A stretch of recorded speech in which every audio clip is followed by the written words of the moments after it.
morning, everyone. Welcome. My name is Menachem Creditor. It's my honor to serve as scholar in residence and rabbi for UJA Federation of New York.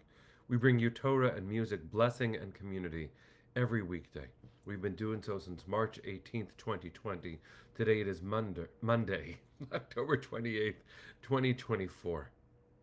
It has been a profound honor to be part of this community for over 4.5 years, every single weekday morning, learning Torah, carrying each other, lifting up our world, responding to everything that has gone on in these days since we birthed our community. Penny and Iris, it's so good to see you. Adele, Michelle, Susie, Amy and Ellen, Jonathan and Adrian, Boker Tov. I hope that you all are breathing, doing okay. Adrian and Sharon, Deborah, Linda, and Chana, Boker Tov. Lisa, it's good to see you. Hope everyone is okay. Today is broadcast 1162. Today is day 388 since the war began. Cecile and Barbara, Natalie and Valerie, Hineni, with you too. Peter sending love. Nathalia, Linda, and Debbie, so good to see all of you. Let's take a breath. Get ready to learn some Torah. Ron, good to see you too. Hi, Arlene. And to Jerry's daughter. Hi, Sophie. Stan, Catherine, good morning. Hi, Lydia.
Hi everyone, really good to see you. It has been a few days since we have convened our community because of Chag, because of Shabbat. It's good to welcome all of you back. Amy, you are getting ready for your trip to Israel next week. That is the way to begin a broadcast. And Siona, you're sharing that you lost your aunt on Simchat Torah, the last of your father's siblings. May her memory be for a blessing. May you receive comfort from all of us and from everyone around you. It's really good to see all of you. Those headed to doctor's appointments, may you receive good news and good care. And to all of us who are sharing in this community, the first broadcast after the holiday season, it's really good to see you. I hope that you are safe. I hope that you are well. I hope that you are ready to hit the ground running, because we are in the middle, even though we're at the beginning. Here we are on day 388 since the war began. And even though we are going to make the conscious effort we have been making for the last while to allow time to move forward, we have to do so not just with sensitivity, but with awareness that we cannot fully move forward until we have our family whole again. 101 human beings, hostages for 388 days is unfathomable, it is unacceptable, and we have work to do.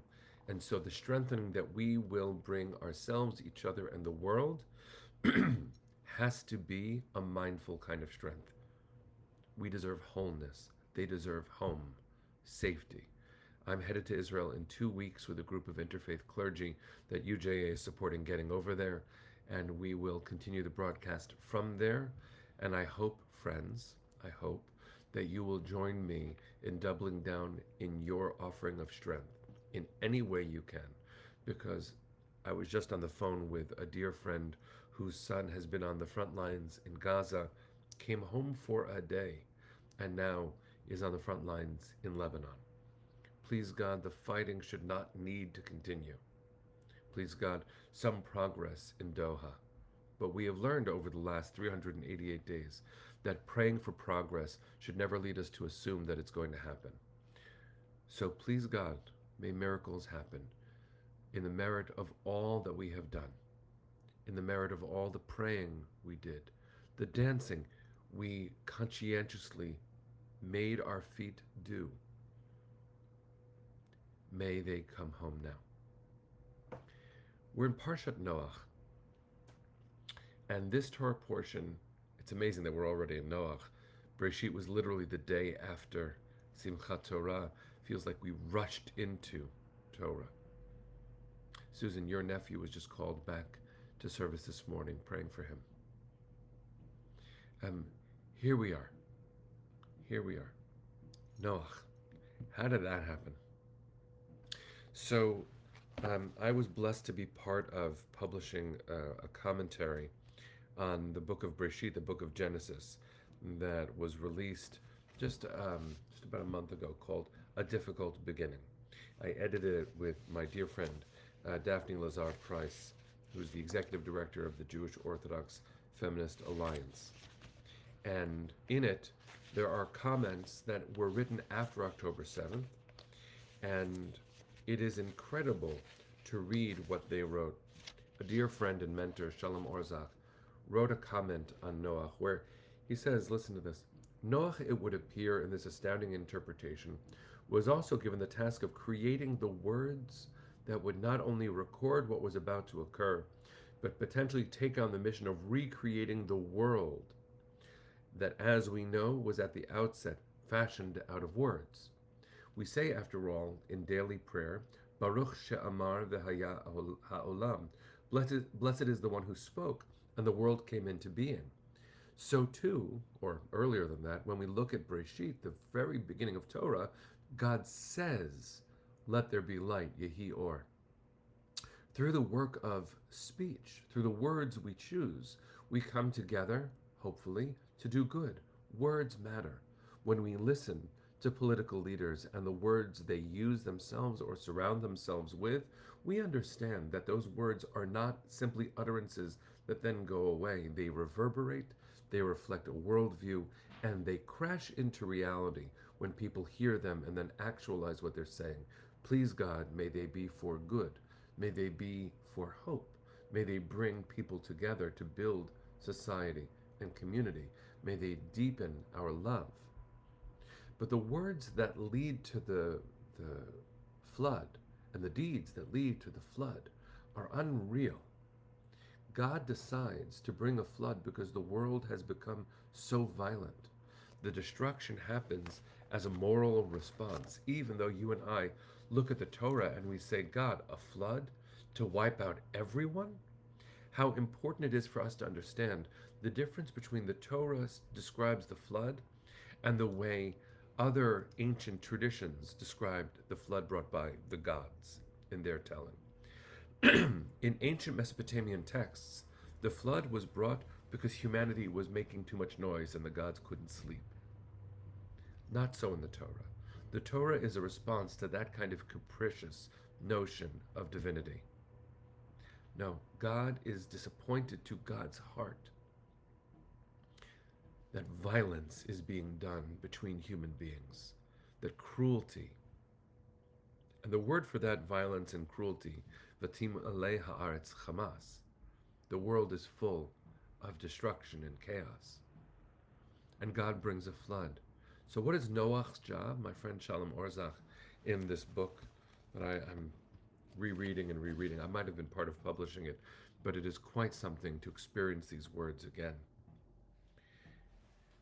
The word teva means ark. You might know that. Tzei min hateva, emerge from the ark, get out from the ark, happens at the very end of the Noach, well, at the end of the flood story, in the middle of the Noach story.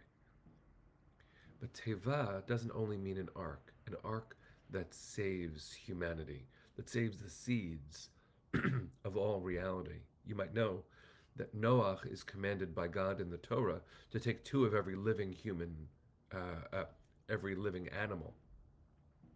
According to the Midrash, his wife brought seeds to save all the things that would need replanting. And so the microcosm of existence is in this teva, is in this ark. But teva also means something else. Teva means word. Build a teva. Build a word. What are the words that you will choose to build this world with? Will they be kind?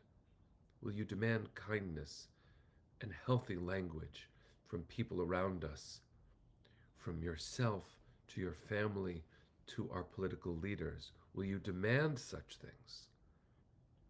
Goodness and kindness and good speech, lashon hatov, because words can build and they can destroy. Eventually, tzei min hateva, we will emerge from those words that we have chosen.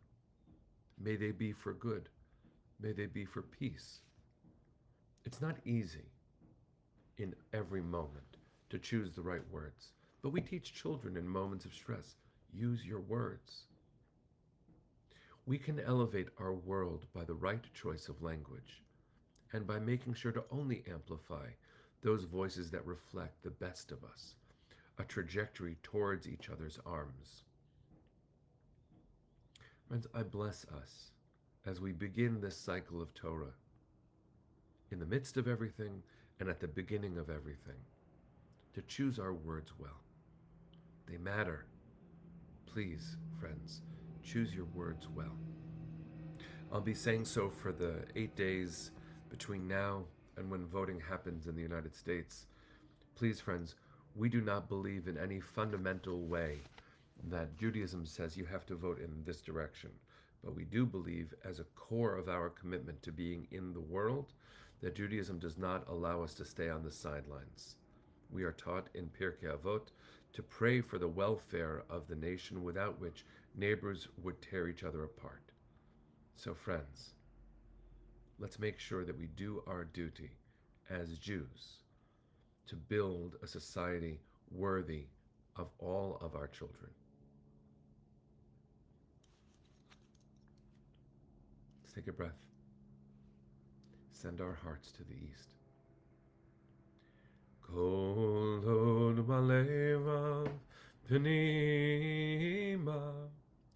nefesh Yehudi homiya ulefatei mizrach kadima ayin letzion tzofia od lo avda tikvateinu hatikva bat shnot alpayim להיות עם חופשי בארצנו, ארץ ציון וירושלים. להיות עם חופשי בארצנו, ארץ ציון וירושלים. Bless you, my friends. Bring them home now. Am Yisrael Chai. See you tomorrow.